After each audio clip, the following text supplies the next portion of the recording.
This technology was amazing, in-memory, multidimensional, with real-time write-back capability. Better still, it was governed like a database, but had the flexibility of a spreadsheet. It was called TM1, and it's been proving its value ever since 1983.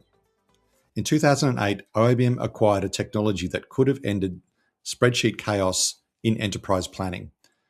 On paper, the acquisition made perfect sense. IBM had the brand, the sales force, the global reach, and they had the enterprise relationships. But yet, most people have never heard of it, and the world still runs on spreadsheets. For some reason, IBM never turned this breakthrough into an industry standard. So this is the story of how IBM dropped the ball on one of the most transformational analytics engines ever built. And you've got to ask yourself why.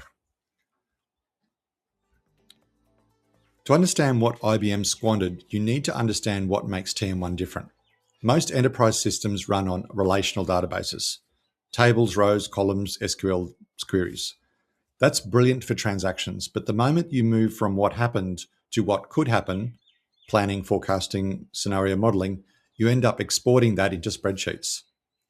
TM1 is built on a completely different model, and its inventor, Manny Perez, called it a functional database. TM1 was built to perform spreadsheet analysis on large multidimensional data while adding security and governance that spreadsheets don't have. That's not an incremental improvement, that's a paradigm shift. TM1 stands for Table Manager 1. Manny Perez invented it in 1983 and founded Simpa Corporation to commercialize it. It was loved by the people who used it, but invisible to the broader market. In 1996, Applix acquired Simpa, and in 2007, Cognos acquired Applix, and then later that year, IBM acquired Cognos. So for the first time in its history, TM1 had a Fortune 500 parent with global enterprise reach, and that should have been the inflection point. IBM's public messaging at the time was clear. They said there was virtually no overlap between IBM and Cognos products. Cognos would extend IBM's reach into the CFO's office with powerful financial planning capabilities. So no conflict, pure opportunity. And yet, what happened? Well, TM1 stayed niche. IBM rebranded it to Planning Analytics in 2016 and added a modern interface. But the go-to-market never matched the technology's potential. Meanwhile, interactive multidimensional in-memory planning became a major software category. Anaplan, Adaptive, Workday, Pigment, these are all companies with billion-dollar valuations using the same fundamental concept that TM1 pioneered in 1983. So IBM had a 25-year head start. They owned the technology and let the market walk past them. Why? IBM built its enterprise dominance on mainframes, relational databases, data warehousing, and traditional BI. This is the whole data pipeline. But TM1 challenges that model. It says, what if the CFO's planning tool is the database? Now, that's threatening if your business depends on selling the entire traditional stack. Now, I'm not suggesting that IBM deliberately suppressed TM1, but when a new paradigm threatens your existing revenue streams, it's very easy to underinvest in marketing, under-resource the sales team, and just let it stay as a profitable niche. The outcome speaks for itself: transformational technology with minimal market penetration. But today, all around the world, finance teams are still drowning in version-controlled spreadsheet nightmares. I can't tell you the number of times where I've had a file called budget version 19, final number 2.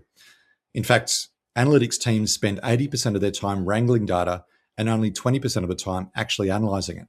Month-end closes still take days or weeks instead of hours. The technology to fix this has existed before most of today's CFOs started their careers. IBM owned it, they had the distribution, and they had the trust of enterprise buyers. But yet it's still a niche.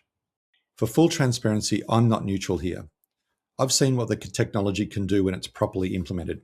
In fact, IBM names me a champion in TM1 for the work that I did with TM1 at Aurora.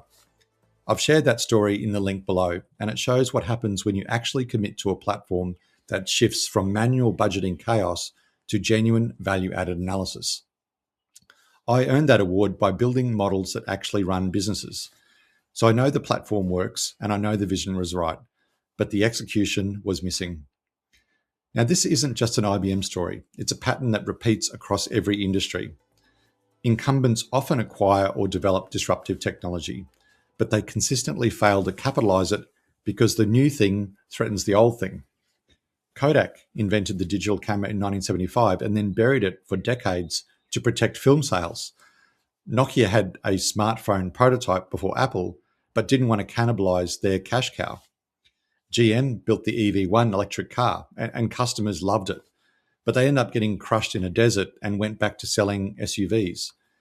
The taxi industry actively fought ride sharing instead of innovating, and record labels sued companies like Napster instead of building something like Spotify.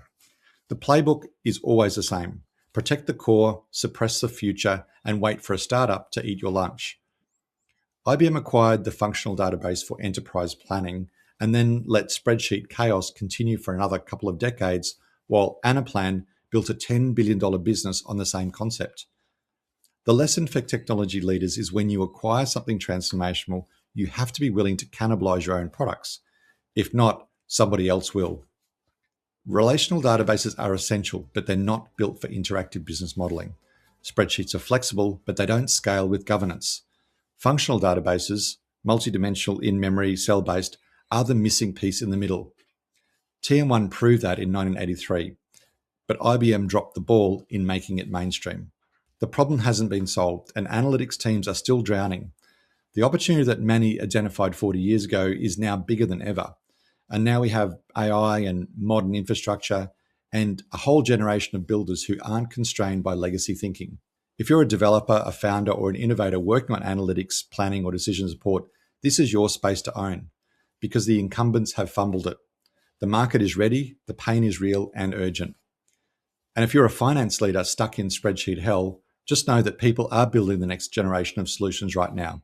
The functional database concept isn't dead, it's being reborn. So IBM's failure isn't the end of the story.